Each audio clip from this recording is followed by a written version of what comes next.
You are joining us tonight, and we are sat together in a very wet and windy Brecon. And I would like to blame that for our audio issue, but unfortunately, it is very much user error. Can you see the screen, PowerPoint, or just saying about? You can probably hear us now, but whether or not we are showing the screen, so I think so. Yeah. Oh, there we go. Yeah, that's it. Just checking, can you see the PowerPoint?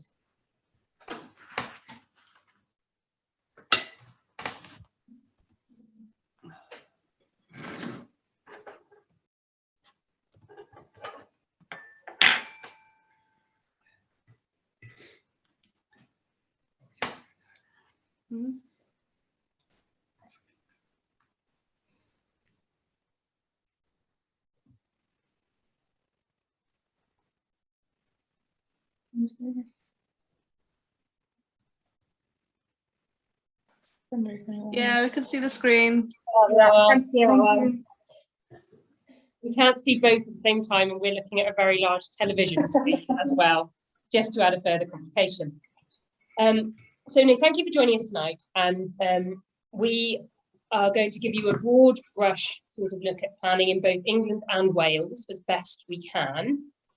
It's important to consider that planning in England and Wales, of course, like everything that we've seen at the moment, has become quite different. And whilst both countries have their own distinct planning rules, each county within each country is taking an increasingly different interpretation of those rules. But we will try and be as general as possible, and we will do our best to answer any questions you have at the end. We're going to look at planning that we come across on more of a day-to-day basis, but with everything, planning is different, and every case, as with every farm, there is no right or wrong answer, and everything is approached slightly differently. But we've got some examples and some things,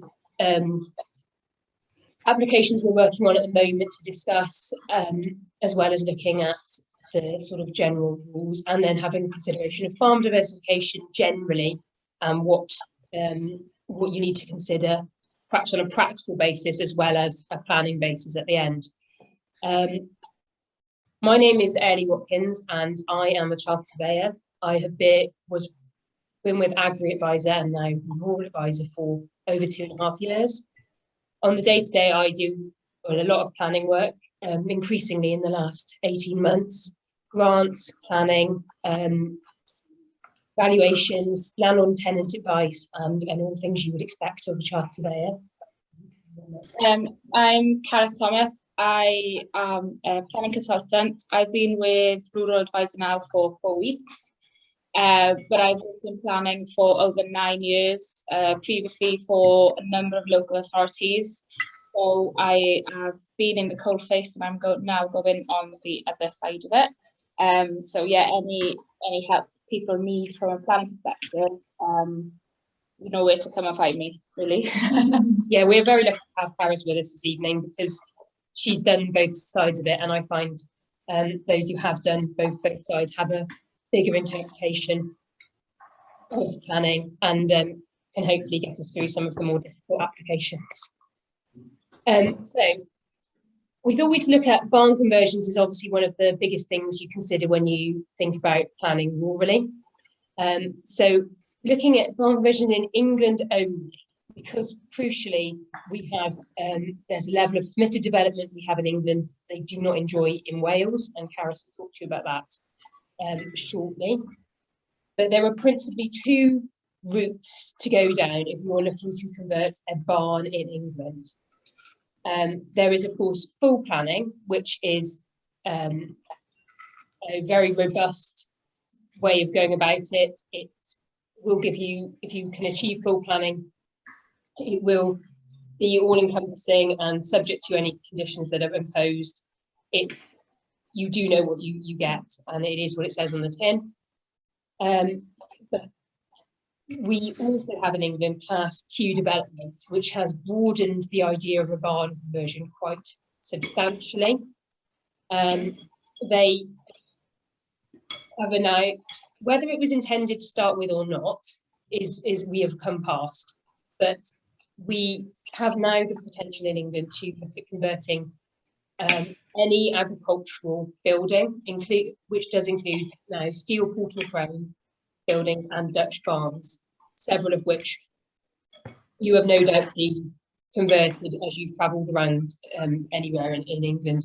They do seem to be popping up, and certainly more are going through now than have done before. The development right is called Class Q for residential conversions or Class R for commercial conversions. I myself tend to lean towards full planning over Class Q because it can be quite difficult to find a barn that quite gets all of the elements of Class Q all together. There are quite prescriptive requirements whereby your maximum conversion space is 450 square metres, of which you can make up to 3 larger homes or 5 smaller homes, each no larger than 100 square metres. So if you're looking at a stone building, you're very unlikely to have a stone building anywhere near 450 square metres anyway, so you've got quite a bit to go at. Whereas if you're looking at a steel portal frame building, you could be up towards that 450 without too much difficulty. Crucially, to comply with Class Q, the barn or shed in question must have been used in agriculture on the 20th of March 2013, or within 10 years of you applying for the conversion. So we can't put a barn up and then convert it. There are limits with how you go about your conversion, and quite often the curtilage associated, so garden and immediate parking immediately associated with the barn, will be limited to the maximum size of the barn. So it is more prescriptive. And crucially with Class Q, the building has to be structurally capable of conversion. So if you've got a Dutch barn with one clad side, that isn't sufficient to be structurally capable of conversion. I think in practice, a lot of the modern buildings then, a timber frame building is built inside them that forms the house, but crucially the exterior remains the same. Your building needs to be capable of being structurally convertible, be that something built inside it, adding floors and internal walls and perhaps improving the foundations, but it cannot be determined a new build. And if you've got a traditional building, stone or brick building, that's not in such good order, then it's quite possible the Class Q won't be successful. Cannot make any additions with Class Q, you have to stick with the same footprint, and that can be quite limiting when you want a slight extension or you just want to alter things here and there. Which again, why I find myself often leaning towards going full planning. You cannot use Class Q permitted development on listed buildings. You cannot use it on buildings in conservation areas, national parks, or areas of outstanding national beauty, which it can put the kibosh on some of them. Listed buildings, I find, are propping up. They're certainly causing me problems at the moment, and you can find quite often something you're looking at, there's suddenly a listed building within 400 metres of it, and you cannot pursue Class Q. The benefit of Class Q is you don't need to have consideration towards your local policy, but I find it's very difficult to find that shed that's quite perfect for it, but equally you can try and make it good. I think one of the most important things with looking at Class Q is securing a very good structural survey beforehand to prove that the building is capable of conversion, because without which you will not be able to pursue Class Q. And I was reading an article completed by the CLA last month, and 60% of applications put in under class Q are still being rejected by local councils because there's such a discrepancy between what applicants think they need to do because they think they can short gap planning and what local authorities are still expecting. So they're still expecting the structural surveys, they're still expecting the BAT surveys. You still need to do elevations and floor plans because the local authority will still want it to look appropriate, which is why I generally go towards full planning if I can, because I feel you can get a higher quality of application and proposal through. Nonetheless, it is a very useful tool, and when you can utilise it, it is certainly very helpful. With full planning, you've got more flexibility to add your slight extensions as long as they're in keeping, and you are not limited on the curtilage of the building. Of course, you have to keep your conversion appropriate to within its settings, and I think with barn conversions, the benefit of them is the fact they are a barn conversion and they are popular for that very reason. So of course we want to keep them, retain the features as much as possible and retain the character of the building. Additionally, almost all local policies I've looked at have policies in place to encourage the reuse of redundant farm buildings. So they are also within policy, and within England we have the presumption in favour of sustainable development, and we have to utilise that where we can. Now I've got a few photos of some ones I'm looking at the moment. This is actually it's a lovely barn in a stunning spot, and it is in very good order aside from that one section of the roof. It's in good order because they opted to take the old slates off some time ago and replace it with tin. It seems they ran out. It's got steel portal frame barns on 2 elevations, but crucially it is in very good structural order. Go to the next slide. We've got typical barn features that we will be making the most of. But of course, as you all no doubt know, you cannot make additional openings in a barn to add more light.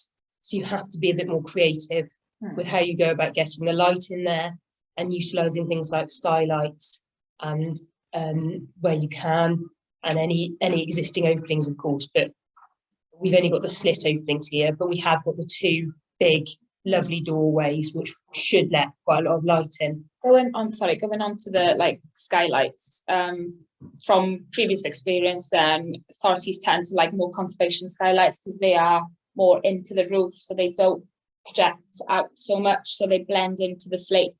So that's something to think about, your type of windows or skylight coverings that you put into a roof, because they tend to prefer them rather than more traditional bulky. Yeah, absolutely. Bulky skylights or belts windows. Yeah, and of course you've got to utilise anything and any BAT measures that you have to incorporate, because as you can imagine, this sort of barn is full of BATs. Well, I think that one's not too bad, but yes, could be a BAT heaven. Yeah. This barn again is in fantastic order. The problem, and because there is quite limited curtilage with this barn anyway, it would actually invite itself to Class Q redevelopment. However, it is Grade 2 listed. So unfortunately, we will not be pursuing Class Q development with this barn. But again, it's about trying to utilise your existing openings and making the most of it. And then this little barn is in a fantastic spot again. I am very lucky to work where I do, but we have not got it in such good order. And this is where I'd be suggesting that it's not listed and there's no limitations of doing a bit of remedial work and a bit of tidying up before anything is done on this barn. So in this case, it might be strip the roof off and replace with tin, clear it out, and make good. The walls are good in here, but unfortunately, the roof is not, and it's not going to get any better. So it's about making those harder decisions. If you're not in a position to convert or look to convert in the first instance, is make good so it will be safe in the long run. Yeah. I'll just talk a little bit about barn conversions in Wales. Unfortunately, we haven't got any PD rights or Class Q or Class R rights available in Wales like England. I know a lot of different organisations are trying to get something in, but I do think more of the barns in Wales have probably been converted over the years than England possibly, because there's not a lot of barns left. I know in Carmarthenshire, you won't find hardly any barns that haven't been converted.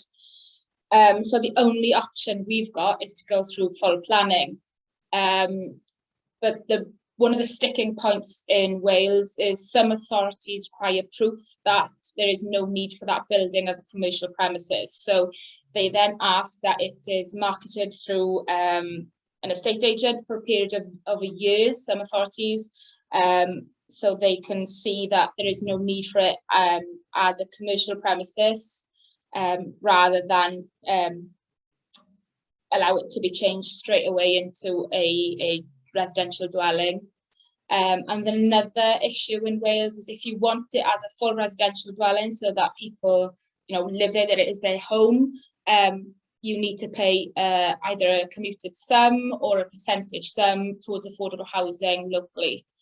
The only way out of that is if you request it as a holiday let, then you are contained then, so you're not allowed to let it for, normally the condition is for a month in a year, so normally it's about January, or another condition they tend to put is that the same family can't stay in it for longer than a 3-week period in one year.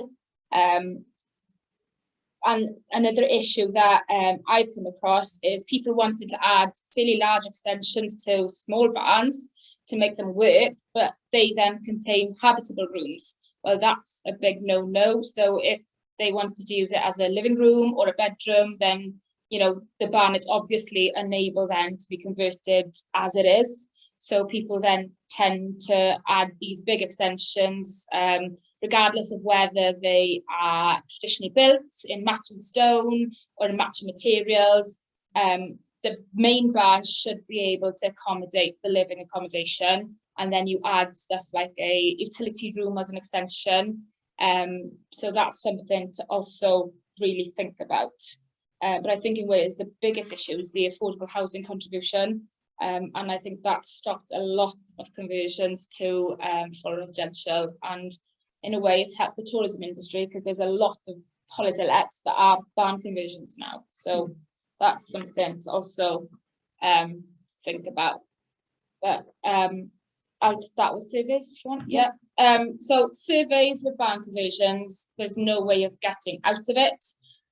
You need all these surveys practically for a barn conversion, because they are historic buildings, so they do want to make sure that the barn is capable of conversion, like a structural survey. A bat survey, well, you won't get out of an ecology survey or a bat survey with old barns on these farms, because they are probably full of weird and wonderful creatures. Some of us love them, some of us hate them. And a big stickler, like Ellie has already spoken about, is heritage. It's surprising how many barns are curtilage listed. I can't even say that. A lot of barns are within the, if they're not listed themselves, they are within the curtilage of a listed building. And it doesn't matter if you've sold the farmhouse off, which was the listed element. The immediate vicinity of that farmyard remains curtilage listed. So you might need listed building consent in addition to your planning application for X, Y, or Z.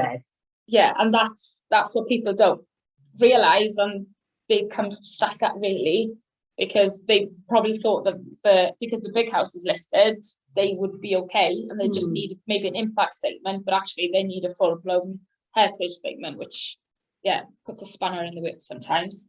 Another issue is transport. Highways have well, from my experience, highways have become a lot fussier, a lot harder to negotiate with recently, because there's so many cars about and everything. So highway transport is a big thing, and especially if your barn is somewhere really remote and the road is maybe an unclassified road, then they're asking for deals sometimes. So that's something to really think about. Transport, I think if you're using established access, you're not too bad. Yeah. I'm not confident, you never know what they're going to say, but depending on the road, it's quite safe. And it's just, you discuss transport and the transport policies in a planning statement, but nothing further. If it's holiday lets where you're encouraging a lot more toing and froing traffic, then it is quite possible that you're going to have to look at transport in a lot more detail, and that might involve a third-party survey. Which again is a big towards your development. Very, very costly. And a big thing that's recently come up is foul and surface water, and the issue with phosphates and the suds and all of that. Absolutely. Every council is now suffering, I would say, because of the phosphate issue. In it, and every council is doing something different. So it's very difficult to go into Herefordshire are doing this, Shropshire are doing this, Ceredigion are doing that, because everywhere is at a different stage with the phosphates, unfortunately. And the crux of the matter is the councils are not allowed to permit a development that would increase the phosphates levels in the watercourses in the area.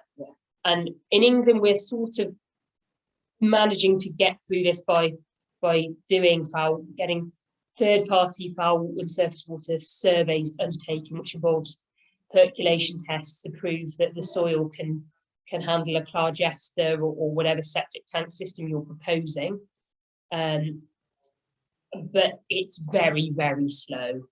In Wales, it's all sort of ground to a halt, because each council hasn't interpreted Natural Resources Wales's interpretation of all these rules that sort of come from Natural England and the Dutch End case. We'll take questions on it. We won't go too much into it because we can't be general enough for everybody to get a benefit out of that. Yeah, I think that's best. Leave it there. So good old sheds. Sheds are the run-of-the-mill agricultural buildings, what we do a lot of, and crucially, and almost everything I look at is on sites over 5 hectares. There are slightly different rules for sites under 5 hectares. But in England, we can now have up to 1,000 square metres of new agricultural building that is reasonably necessary for the purposes of agriculture every 2 years. The buildings have got to be sort of standard agricultural construction, so your steel portal frame or clads, concrete panels, the sort of run-of-the-mill sheds that you would expect.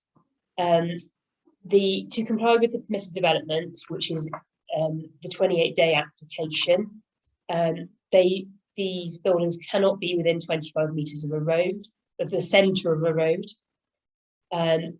They cannot exceed 12 metres in height, which is plenty high enough for almost all buildings, except where they're it's within 3 kilometres of an aerodrome. And you may wonder why we even put that there, because that could, if you're not near an airport, that might affect you. It actually will stop you. If you're near a private runway, that will stop you utilising any permitted development rights, unfortunately. And I have tripped up there once or twice before myself. Something you don't think about, really, is it? No, if it's a registered private runway. Yeah, you don't think about it. Yeah, you cannot build a shed with permitted development. And then these buildings cannot be for livestock, slurry, or sewage sludge. within 400 metres of another domestic dwelling, excluding the farmhouse. So if you've got close neighbours, that building cannot be for livestock, is the key example. But if you don't have any close neighbours, it's fine to use it as a general housing shed. And again, if you're near any listed buildings, unfortunately, or if you've got any listed barns on your yard, you're very unlikely to be able to pursue permitted development, unfortunately. Yeah. So anyways, they're very similar really. The only main difference is that the buildings cannot exceed 465 square meters. So yeah, it's very similar, but I think that's the only thing that's changed between England and Wales. So, yeah. And like Ellie said, in a way, this is probably your easiest way to get a agri building on your farm or on your yard, because it is a 28-day notification system where you fill in a simple form. In a way, that's all you need to do is a red line on a plan, and you send them in and some sketch drawings or to scale drawings of that plan, and then they decide whether they need to consider the siting on the scale further. If they don't, then you're allowed to then carry on building your shed, but if they do, then you need to submit full planning for it. In my 7 years, 8 years maybe in local government, I've only asked for siting and design once, and that was because it was a fairly new site, and it would have been a very prominent building on that site, and that was the only reason I asked for it. So yeah, they tend to local authorities tend to push these through quite quickly because of the 28-day. And they've got 28 days from the day they receive it, not the day that it's valid. So that's, and it comes around quickly, 28 days. Yeah, I will. These applications, whilst the rest of planning, as you probably all know, is all going very sluggishly slow. These 28-day applications are whipping through in a couple of weeks in some instances, which is a delight. The one thing I would raise with this, it is very difficult if you're on a new site to get your first building like this, like Jared said. It's difficult to justify the agricultural need for the building, which can be difficult. And you need to go about those sort of applications with quite a lot of prior thought and try and show you can justify the building in the first instance. And if you're just near that sort of 5 hectares, 12-acre mark, you're going to be quite hard pushed, and it's probably wise to start with full planning. Yeah. And a good thing Carmarthenshire County Council do, they've got an agricultural evaluation questionnaire where it asks all the right questions. It asks your stocking levels and your land ownership, land rentage, and what you're proposing to do. So if you're proposing to increase your stock, and that's really good because it gives the local authority a chance of seeing as it is now and what's next. So that's a good thing.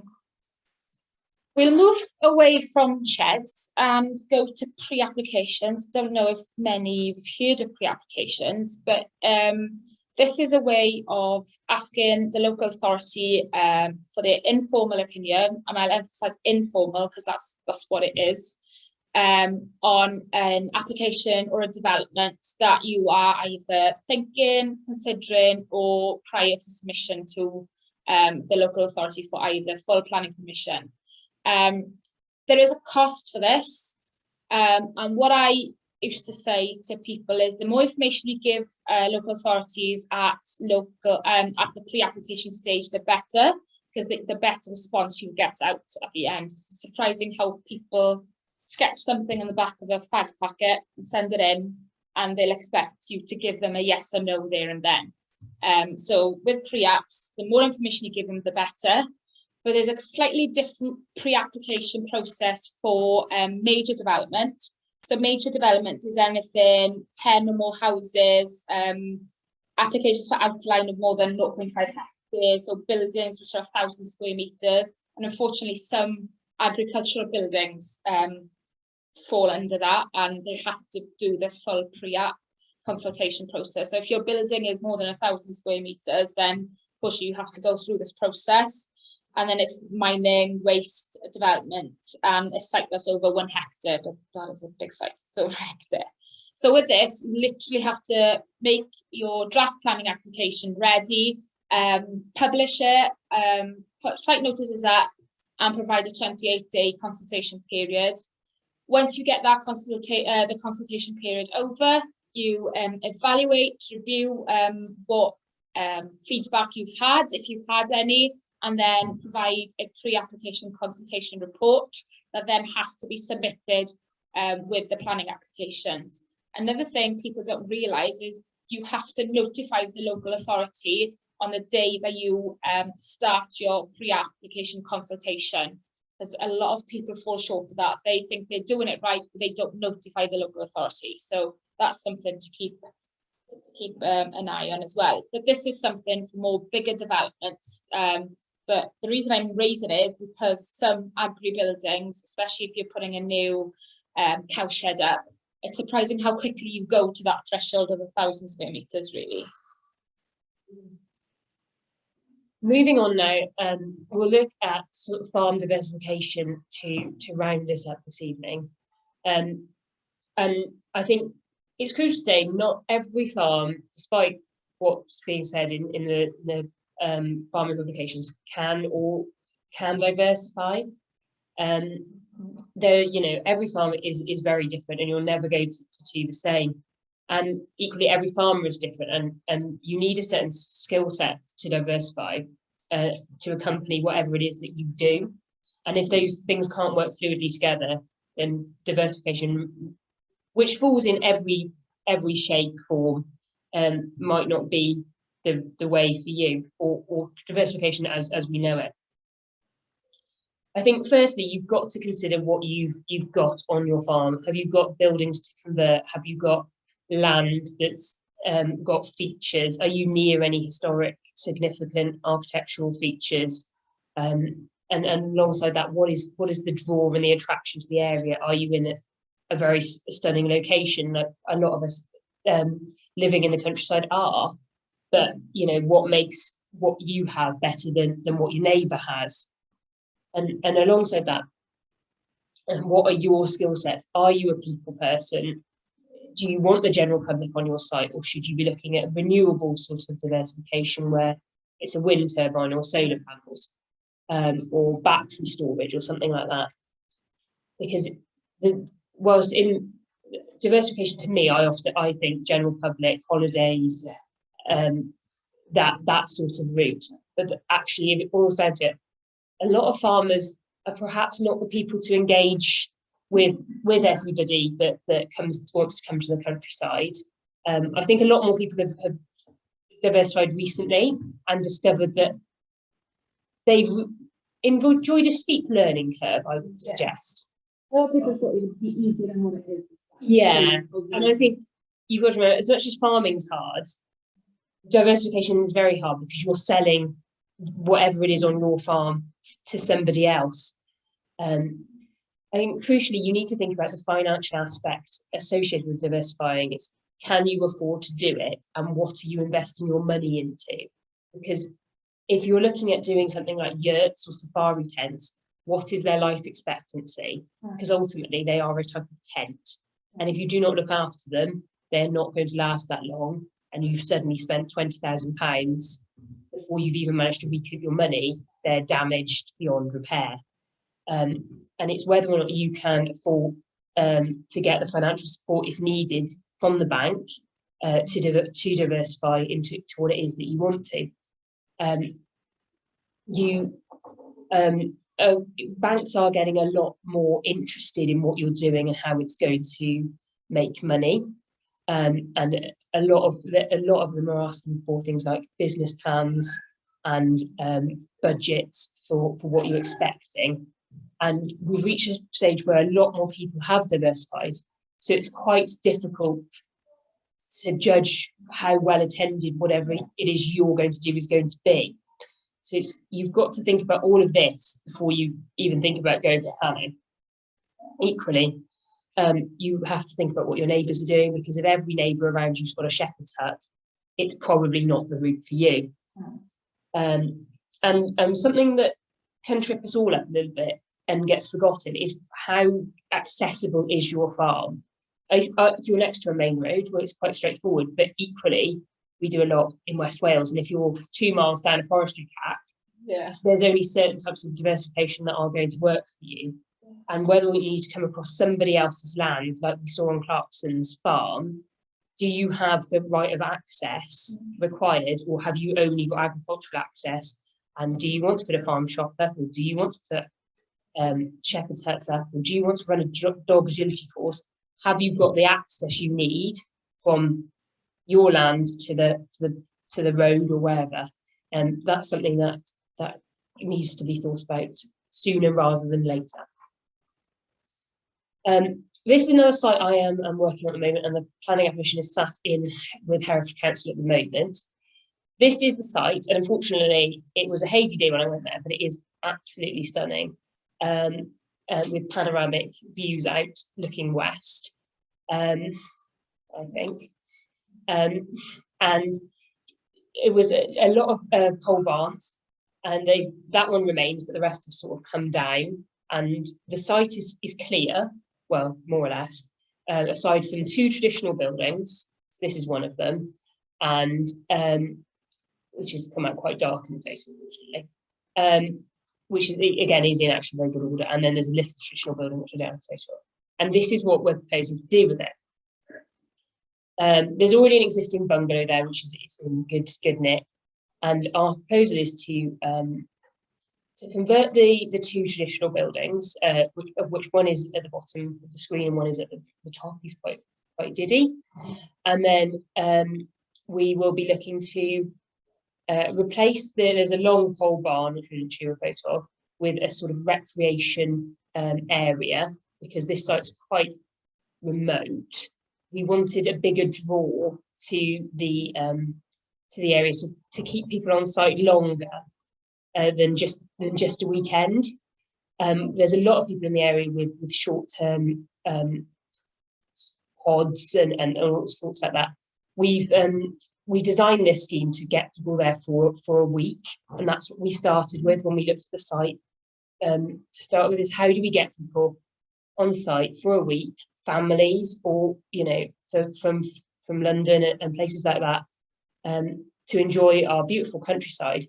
But equally, we're not coastal in Herefordshire, and we can't, and we haven't got every tourist attraction going for families. So we looked at a big key element of that was putting a small swimming pool and a games room in the existing pole barn, and then the provision of 3 additional units, which have been designed to appear like agricultural sheds from a distance, because this site is set on the side of a hill essentially, and actually it's very well screened topographically, but we are quite conscious that it would be quite a big development for the area, and what we've seen with the councils before is log cabins are not very popular at all. So we've designed these units to be, they'll appear like a long shed from a distance because they're staggered. Go to the next slide. This is the artist impression of the units, and then the glazing won't be looking out over, we'll be looking out so no one's going to be overlooking it, and then the other glazing will be looking into the site. But it's about utilising what you've got, and the luxury here is we've got quite a substantial budget to work with, and we can allot this whole farmyard to potentially diversification, because and look at moving some of the other elements of the existing farming business to a different farmyard. And because this site is situated up a long track on its own, we wouldn't be able to put a separate track in it. The track itself is about 1 kilometre long, but we would look at moving the existing livestock building that's there to another site. So then there would be no animal machinery interaction with the general public, because again, health and safety is quite a substantial concern with these sorts of proposals. We look, and then something again as part of the diversification is you've got a field somewhere, or you've got something, you want to do something with your land specifically as opposed to too much with your buildings, is looking at change of use. And change of use is a type of full planning, but of course there is exemptions where you don't necessarily need to apply for it, but it's increasingly grey. But on the basically, if you're not using the site for more than 28 days in the year, you do not necessarily need to apply for planning permission. But ultimately, it depends what you're putting on site. So if you're putting something physical on site and not taking it away, you need to look at applying for planning permission sooner rather than later. But if you're looking at doing something quite short term and on and off, like a show, a one-day show, so they're on several days setting up and several days taking down, and the show's in the middle, you do not need planning permission for things like that.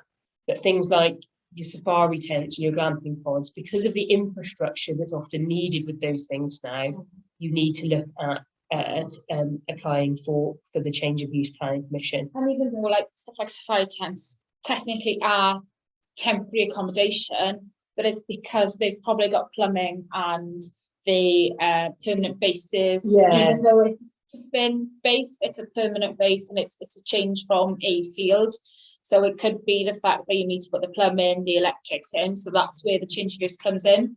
And just anything really that changes or alters the appearance or the use of that building. And you know, they are generally supportive of these applications within local authorities, because they see that farming needs diversification. It's very hard for a farm to be profitable these days without some sort of a diversification in it, be it another form of agriculture or something completely different. So they are generally well supported, but it is something that you do need to think about if it's something that works well over, like Ellie said, over 28 days, and you might think, well, maybe I'll do it all in the summer months. Well, unfortunately, that needs planning permission.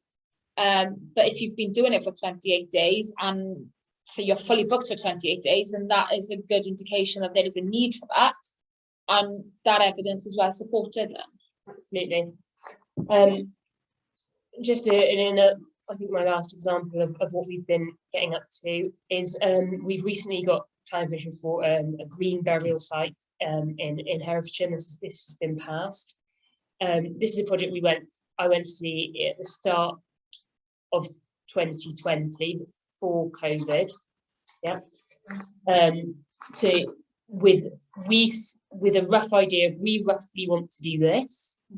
We're not sure what the neighbour's going to think, and we're not sure what we need to do to start with.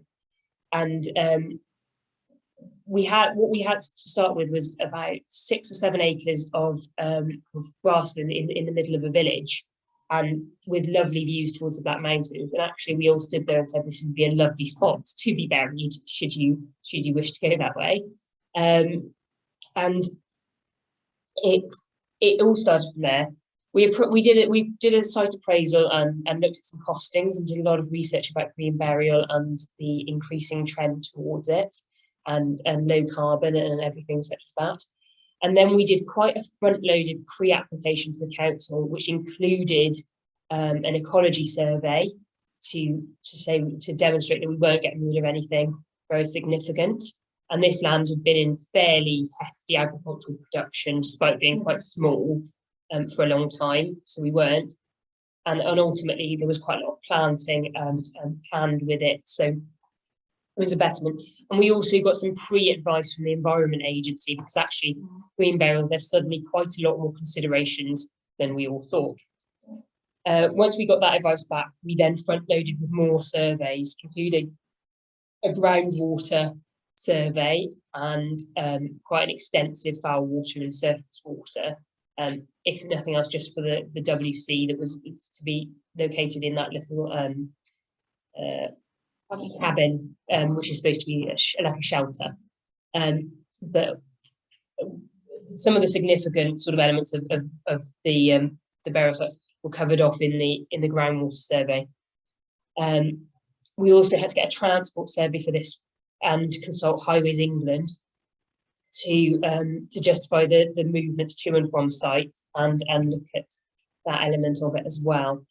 But because we front loaded this application with surveys, we did get it through in reasonable, in probably less than 6 months, which is not bad going at the moment, however long it's supposed to take. I'm conscious that it's 10 to, and we've still got 1 or 2 slides to go. So I think we've touched upon campsites previously, but yeah, so you can open a campsite up for 28 days a year, but it can't be for more than 28 days. Otherwise, you do need full planning permission for a change of use. And all movable structures need to be removed after this time. Licenses can be required, but not all the time. But another way round of getting a campsite is to possibly go through the Caravan and Camping Club, because they have their own PD rights. So they consult then the local authorities to ask for their opinion in a way. So that is something, if you are keen and you don't fancy going down the full planning route, then you could possibly look at Caravan and Camping Club to get permission that way. Areas of outstanding natural beauties, or AONBs, and national parks don't enjoy the exemption of 28 days, even though some national parks do tend to give 28 days just because, and they want, exactly, they want the tourism. Safe drinking water must be provided, but that's more of a environmental health issue than a planning. And so pop-up sites don't need toilet or shower facilities because, again, they're pop-up.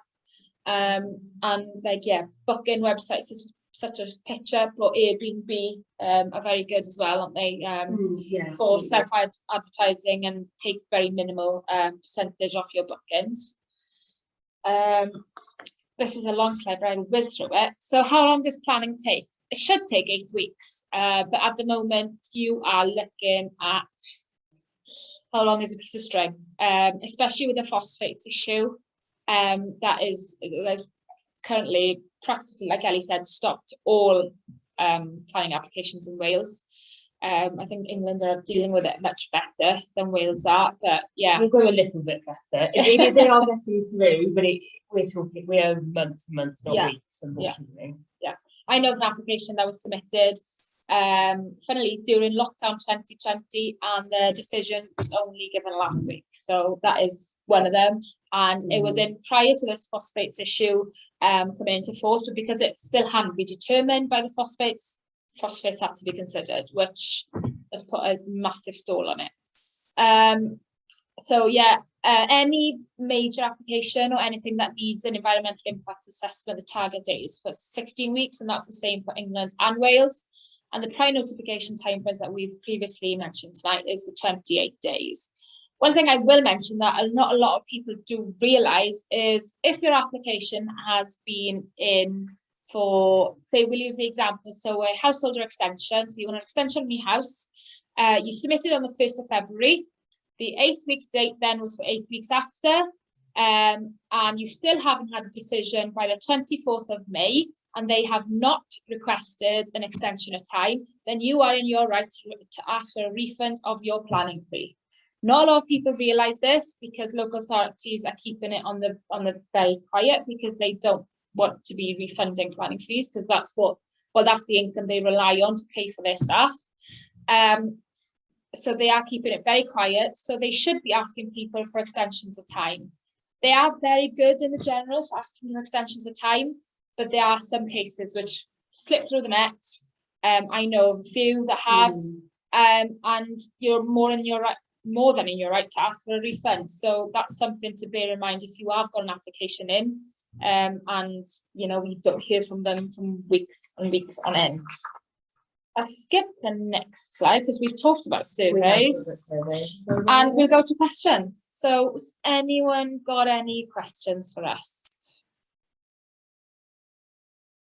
Is that a good sign? We'll give them a minute, I'm sorry. But I'm sure they're yeah, we'll sit on a big screen.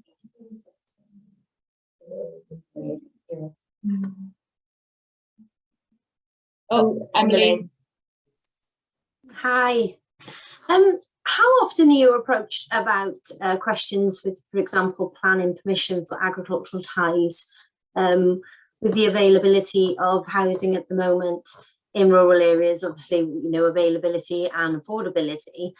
Are you approached quite often about agricultural ties on, you know, properties on farms and things like that? Yeah, I think I've been approached about trying to take off agricultural ties more times in the last 6 months than my whole 2.5 years at agriculture. Have you actually gone through the process, or is it? Very few of them that are ringing at the moment can either comply with the certificate of lawfulness for 10 years non-compliance, or are willing to market it for the 12-month marketing period at a discounted value. But it's certainly getting asked a lot more. And I think there's a lot of demand to take some of those ties off, but I don't know if that'll ever be pushed through at national level.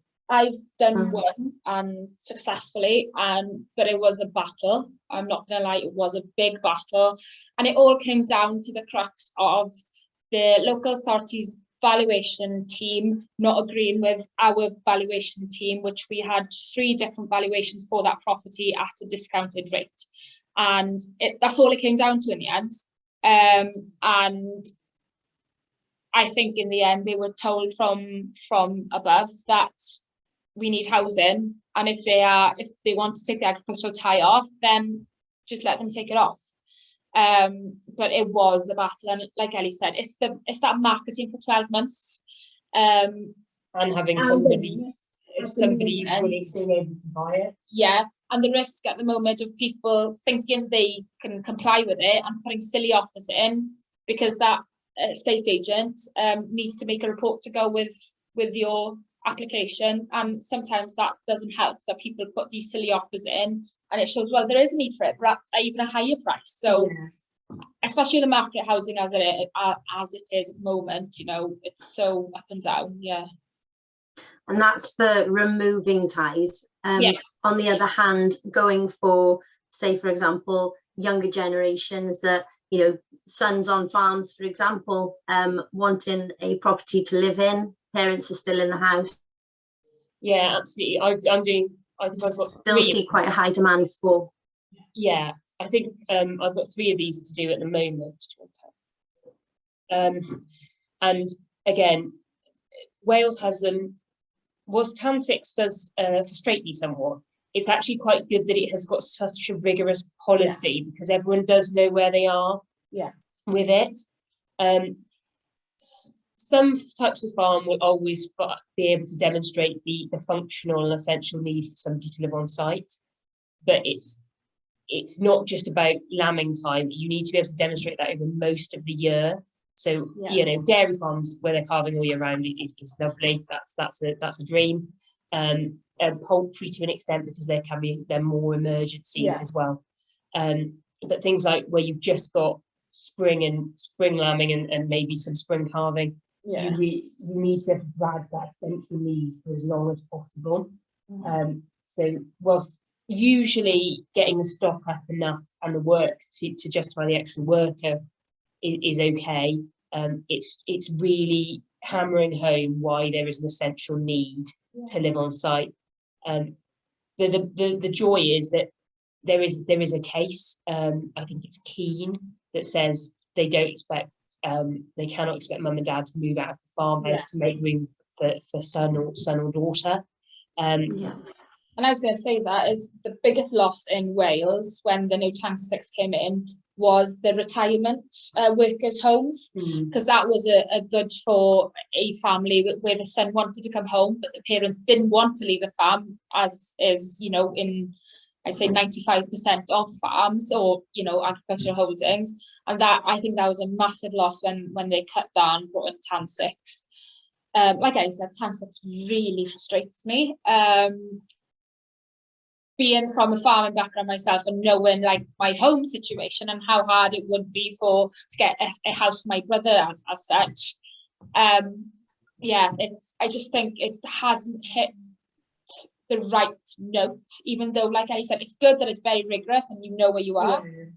Excuse me. But it's frustrating that it's so hard for people to come home to farm and live. Yeah. It's the question we get asked quite a bit, actually, through, you know, with the availability of housing in Wales. So being housing lead advisor with the CLA, it's something that we actually get quite a few questions on. So thank you very much. Yeah, no problem. Any other questions? No. Awesome. Oh yeah. Oh, very interesting. Here we are. Well, if there's nothing else, we'll just take the opportunity just to tell you a little bit about Rural Advisor, because we appreciate we are new to the scene, having branched off of Agri Advisor, who I hope you all know and remember as very good agricultural solicitors. The workload built up in Agri Advisor so much that the professional work that we were doing within Agri Advisor was getting quite substantial. So we have created Rural Advisor specifically to take on the professional work and the farm consultancy, the planning, grants, valuations, bookkeeping and NBZ advice, as well as employment law and HR sort of requirements on farm.